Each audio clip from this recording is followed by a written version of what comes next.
So today's video is not about my lunch. It's all about this. This is the Canon EF 50mm 1.2 L series lens. I've had this guy for about 3 years now, and I've used it on thousands of photos. It is a classic Canon lens. 50mm is a focal length that you can use for everything, from shooting your clients, to your dog, to your cat, to portraits, landscapes, your mom, your lunch. You know, you could shoot flowers with this, you could shoot boxes with this, you could shoot little vases with this. Pretty much anything and everything, you can capture it with this lens. It is a beautifully built piece of equipment. It creates a beautiful swirling bokeh that I love and that many people on YouTube love. It's all about the bokeh. I mean 1.2. It's a very fast aperture lens, can't go wrong. It's sort of heavy, kind of heavy, but not too heavy. And it's nice and compact compared to some other lenses like the Canon 24 f1.4, which is just like longer, a lot longer. So I like this form factor a little bit better. By the way, if you like this lens, give this video a like and subscribe to my channel. Watch it all the way through though, because I'm gonna talk also about some things that I don't like about this lens. So what's so great about a 1.2 aperture, right? Is it just the bokeh? Is that the only thing that matters? No, of course not. The bokeh is amazing, but it lets in a lot of light. So you can shoot with this thing indoors, you can shoot with it outdoors at low light.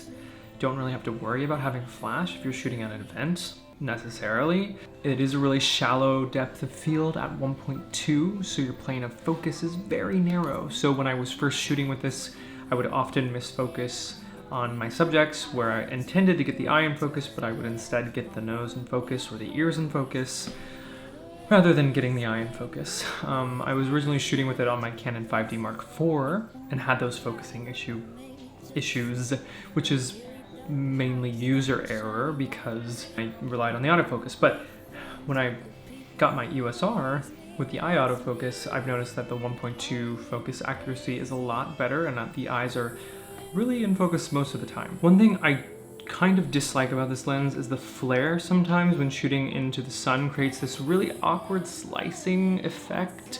If you don't have the lens hood on, the lens hood completely eliminates this flare, so it's a sort of a non-issue. But if you find yourself like in a location where you're shooting with and you've forgotten your lens hood, could be an issue. But I did put out a video recently of a behind-the-scenes photo shoot where I did just that, forget the lens hood, and it was creating this really terrible slicing right through my subject's face. And so I just sort of put a little cover over the lens with my hand like this, and it fixed the problem. So it's not really an issue, but it is something to know if you care about that sort of thing. So who's this lens for in 2020, when we're surrounded by a sea of mirrorless cameras?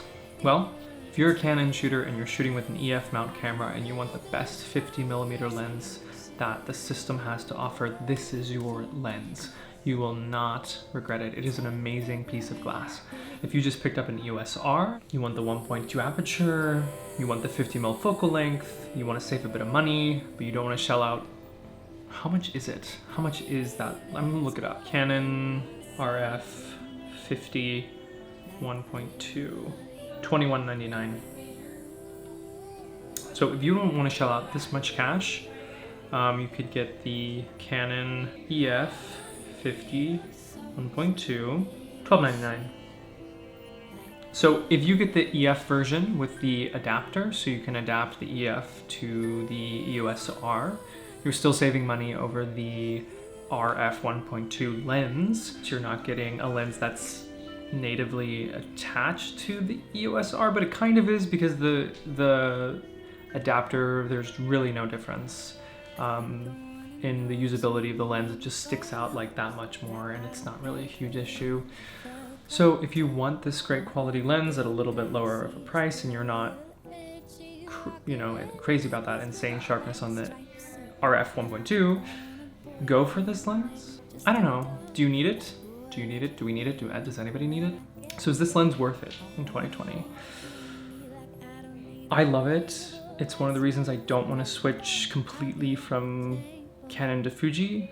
It's just a lens that I have become acquainted with, that I've gotten to know, that I've fallen in love with, all that stuff. No, I mean, it's just a really good lens. It's a really solid lens that I love to use, and I've created really beautiful pictures with it.